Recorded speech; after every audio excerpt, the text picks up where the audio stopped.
Assalamualaikum warahmatullahi wabarakatuh. Alhamdulillah, alhamdulillahil azimi jalaluh, al-kathiri nawaluh, al-mabsudi fil judi karamuhu wa ifdaluh. Hamdan yastamirru tikraruhu fi kulli khin وتنتشر بركاته في الأيام والشهور والسنين. أشهد أن لا إله إلا الله وحده لا شريك له وأشهد أن محمدا عبده ورسوله لا رسول ولا نبي بعده. اللهم صل وسلم على حبيبنا ورسولنا محمد عبد الله وعلى آله وأصحابه ومن تبع هداه. أيها المسلمون اتقوا الله حق التقوى وراقبوه في السر والنجوى فإن الله أمركم بذلك فقال يا أيها الذين آمنوا اتقوا الله حق تقاته ولا تموتن إلا وأنتم مسلمون. Hadirin jamaah Jum'ah Masjid Muqtasidin rahimakumullah. Setelah bertahmid kepada Allah dan bersalawat kepada Rasulullah, khatib mewasiatkan kepada diri dan jamaah sekalian untuk senantiasa meningkatkan ketakwaan kepada Allah Subhanahu wa taala. Yakni mana takwa yang paling mudah kita ingat, kita hafal adalah imtithalu awamirillah wajtinabun nawahi, yakni menjalankan semua yang diperintahkan oleh Allah dan menjauhi semua yang dilarang oleh Allah Subhanahu wa taala. Dan kita sangat yakin bahwa semua yang diperintahkan oleh Allah, kalau kita laksanakan pasti akan membawa kebaikan, kesejahteraan dan kebahagiaan dalam kehidupan kita di dunia hatta akhirat. Dan semua yang dilarang oleh Allah Subhanahu wa taala, kalau dilakukan pasti akan membawa kesengsaraan, kenestapaan dalam kehidupan kita di dunia, apalagi dalam kehidupan kita di akhirat. Itulah kenapa takwa merupakan parameter utama yang membedakan kemuliaan hamba di sisi Allah Subhanahu wa taala. Inna akramakum indallahi atqakum. Sesungguhnya yang paling mulia di antara kamu sekalian di sisi Allah adalah orang yang paling bertakwa. Dan semua ibadah, semua amalan yang kita lakukan muaranya adalah bagaimana kita bertakwa kepada Allah Subhanahu wa taala. Hadirin jamaah Jum'ah rahimakumullah. Hari ini adalah hari Jumat terakhir bulan Dzulqa'dah. Jumat depan berarti kita sudah memasuki bulan Dzulhijjah, bulan yang memiliki ibadah haji. Makanya Dzulhijjah, memiliki haji. Nah, tentu kita sebagai hamba Allah yang dituntut untuk senantiasa bertakwa kepadanya, maka kita perlu berikhtiar seoptimal mungkin meneladani Rasulullah sallallahu alaihi wasallam dalam kita menjalani Idul Adha. Bagaimana Rasulullah menjalani Idul Adha? Hal ini terekam dalam sebuah hadis Ani bin Umar radhiyallahu an, aqama Rasulullah sallallahu alaihi wasallam bil Madinah 10 sinin yudhi kulla sanatin. Dari Ibnu Umar, jadi putranya Umar bin Khattab, meriwayatkan bahwa Rasulullah itu bermukim di Madinah selama 10 tahun setelah hijrah. Yudhi kulla sanatin. Rasulullah berkurban, menyembelih hewan kurban setiap tahun. Ini maknanya adalah berkurban itu tidak sekali seumur hidup, atau sesekali ketika mau. Akan tetapi kalau kita meneladani Rasulullah, berkurban itu adalah setiap tahun. Nah, apakah ini memang memiliki keutamaan yang luar biasa? Tentu ibadah kurban memiliki keutamaan yang luar biasa. Karena dalam hadis juga dinyatakan, ma'amila ibnu Adam yauman nahri amalan ahabbu ilallahi azza wa jalla min hiraqati damin ila akhir hadis. Tidak ada amal anak Adam, tidak ada amaliyah anak Adam pada yaumun nahr, pada Idul Adha, yang lebih dicintai oleh Allah Subhanahu wa ta'ala selain mengalirkan darah. Ini berarti adalah pada yaumun nahr itu tidak ada ibadah yang lebih utama, yang lebih afdal, yang lebih dicintai oleh Allah Subhanahu wa ta'ala itu selain menyembelih hewan kurban. Ini menunjukkan memang waktu terkait dengan ibadah itu ada momen-momennya. Dalam sehari semalam 24 jam itu ada waktu-waktu yang istimewa, yang mungkin setiap waktu itu detiknya mungkin sama, akan tetapi fadilahnya berbeda.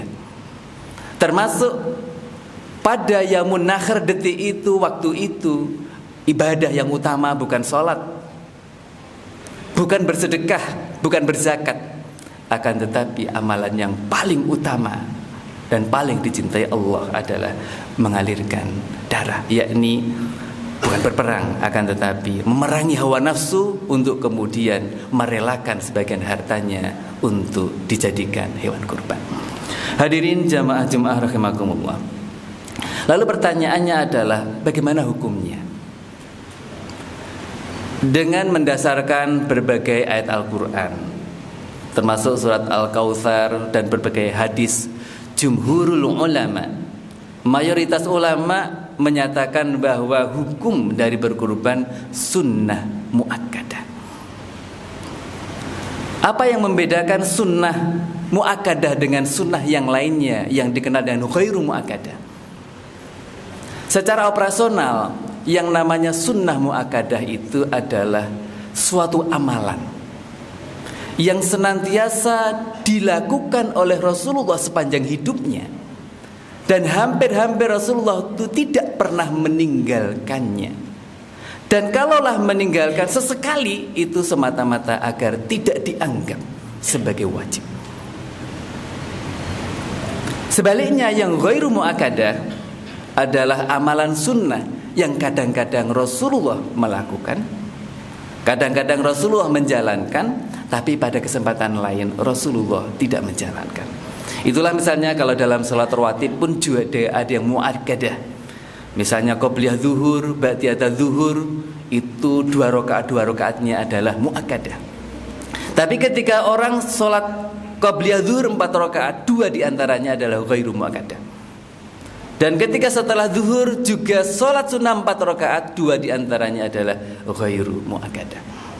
Setelah maghrib Rasulullah juga senantiasa sholat sunnah ba'diyatal maghrib, hampir-hampir tidak pernah meninggalkan, sehingga para ulama menyebut ba'diyatal maghrib adalah muakkadah. Jadi ibadah kurban jumhurul ulama bersepakat itu adalah sebagai sunnah muakkadah. Sunnah muakkadah ini sunnah yang luar biasa berarti, karena kita kalau mengikuti Rasulullah berarti senantiasa menjalankan. Namun di sisi lain ada ulama yang kalau kita lihat dalam referensi itu ada Imam Abu Hanifah, Imam Ahmad, termasuk Syekh Ibnu Taimiyah, itu menyebut bahwa hukum berkurban itu wajib bagi yang mampu. Apa dasarnya? Dasarnya adalah hadis Abi Hurairah. Barang siapa man kana lahu sa'atun walam yudakhi fala yaqrabanna musallana. Barang siapa yang memiliki kelapangan, memiliki kecukupan rizki, tapi tidak mau berkurban, enggan untuk berkurban, fala yaqrabanna musallana, maka jangan sekali-kali mendekati tempat sholat kami. Hal ini tidak lepas dengan surat Al-Kautsar yang Allah berfirman, inna a'tainakal kautsar fasholli lirabbika wanhar, maka sholatlah karena Tuhanmu dan berkurbanlah juga karena Tuhanmu. Biasanya perintah sholat itu selalu disandingkan dengan zakat. Aqimus sholah wa atuz zakah. Dalam ayat Al-Quran banyak sekali yang menyebutkan sholat itu diperintahkan bersanding dengan berzakat. Tapi dalam surat Al-Kautsar ini lain. Sholat disandingkan dengan perintah berkurban. Ini menunjukkan betapa kurban itu memiliki posisi ibadah yang luar biasa tinggi, memiliki makna yang luar biasa dahsyat secara agama, dan tentu secara horizontal, secara kemanusiaan juga luar biasa. Maka kalau enggan berkurban kok memiliki kelapangan, itu fala yaqrabanna musallana, maka nyambung dengan ayat ini. Semua ibadah dalam Islam itu memiliki dimensi vertikal, horizontal yang luar biasa. Secara ekonomi, ibadah kurban ini luar biasa dampaknya. Saya tadi browsing mencoba melihat tahun lalu berapa hewan kurban yang dikurban di Sleman misalnya. Di media Tribun itu disebutkan, ada berita tahun lalu pada hari pertama Idul Adha itu sudah ada lebih dari 24.000 hewan kurban yang disembelih. Itu hari pertama Idul Adha. Belum pada hari-hari sesudahnya, karena beritanya hanya memberitakan hari itu. Saya nggak sempat untuk cek lebih lanjut. Hampir 10.000 diantaranya dari 24.000 itu adalah sapi, dan 14.000 yang lain itu adalah kambing atau domba. Di Indonesia itu kalau kita browsing lagi itu ada lebih dari 416 kabupaten kota. Kalau itu dikalikan, enggaklah seperti Sleman 24.000 itu hari pertama. Mungkin kalau di rata-rata di Indonesia misalnya 15.000 lah hewan kurban, itu sudah lebih dari 6 juta hewan kurban di Indonesia saja. Belum di negara lain, di Saudi, belum yang menjadi dam, belum yang di negara-negara lain. Luar biasa, menggerakkan ekonomi luar biasa. Ini potensi ekonomi yang luar biasa. Andai kata mungkin dikelola dengan pengelolaan yang luar biasa umat Islam ini, bagaimana ini menjadi roda ekonomi yang luar biasa, tentu juga akan berdampak luar biasa bagi menggerakkan ekonomi umat.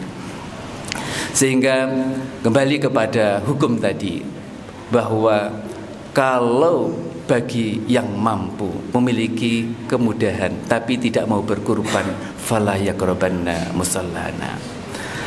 Nah, walaupun demikian kita harus mencatat bahwa semua yang kita lakukan itu jangan sampai karena ewuh pakewuh, karena nggak enak.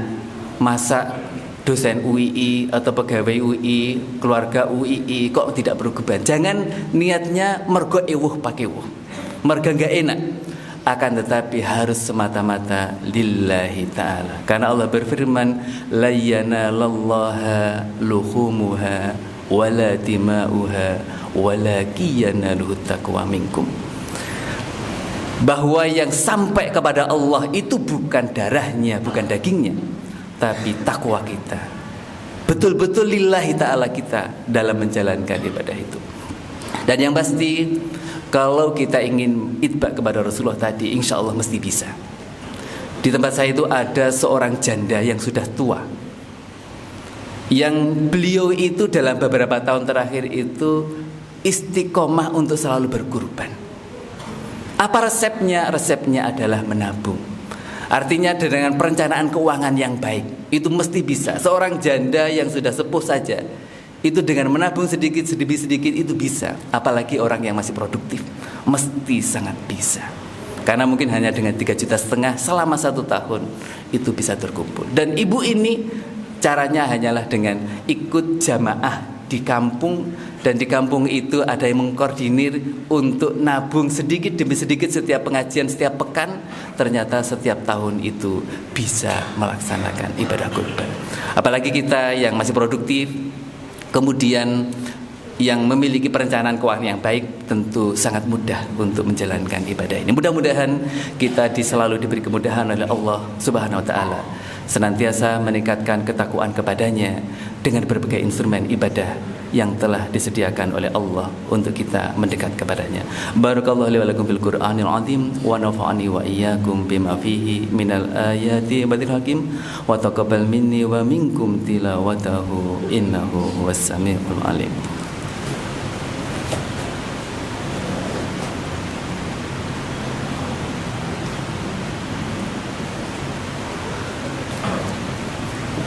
Alhamdulillahirabbil alamin. Nahmaduhu wa nasta'inuhu wa nastaghfiruh wa na'udzu billahi min syururi anfusina wa min sayyiati a'malina.